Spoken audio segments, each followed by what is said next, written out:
ছেলেটা নিজে নিজে তার গলাতে লিপস্টিক লাগায় যেন তাকে কেউ কিস করেছে।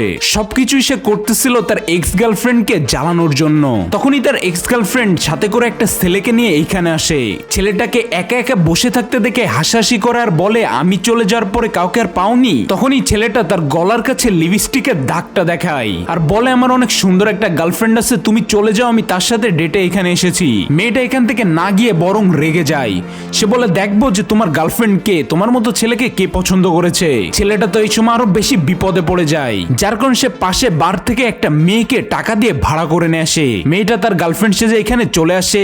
মেয়েটার তো এটা দেখে মাথাটা খারাপই হয়ে যাচ্ছিল, তার এক্স বয়ফ্রেন্ড এত সুন্দর মেয়ে কিভাবে পেলো।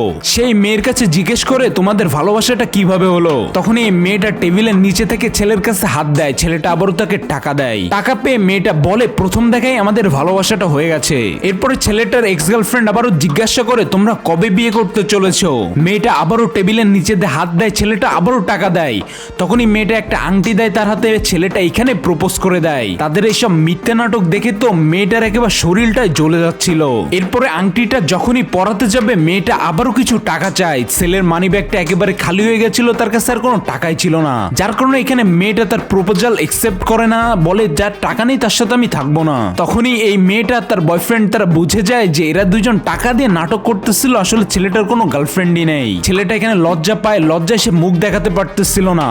এই সময় তার এক্স গার্লফ্রেন্ডের বয়ফ্রেন্ডের একটা অ্যালার্ম বেজে ওঠে। সে বলে, আমার ডিউটি টাইম শেষ হয়ে গেছে, আমি চলে যাচ্ছি। আসলে এই মেয়েটাও ছেলেটাকে ভাড়া করে এনেছিল তার এক্স বয়ফ্রেন্ডকে জ্বালানোর জন্য। তাদের আসলে কারোরই কোনো বয়ফ্রেন্ড গার্লফ্রেন্ড বর্তমানে নেই। তো তোমরাও কি কখনো তোমাদের এক্স বয়ফ্রেন্ড বা এক্স গার্লফ্রেন্ডকে জ্বালানোর জন্য এমন কিছু করেছো?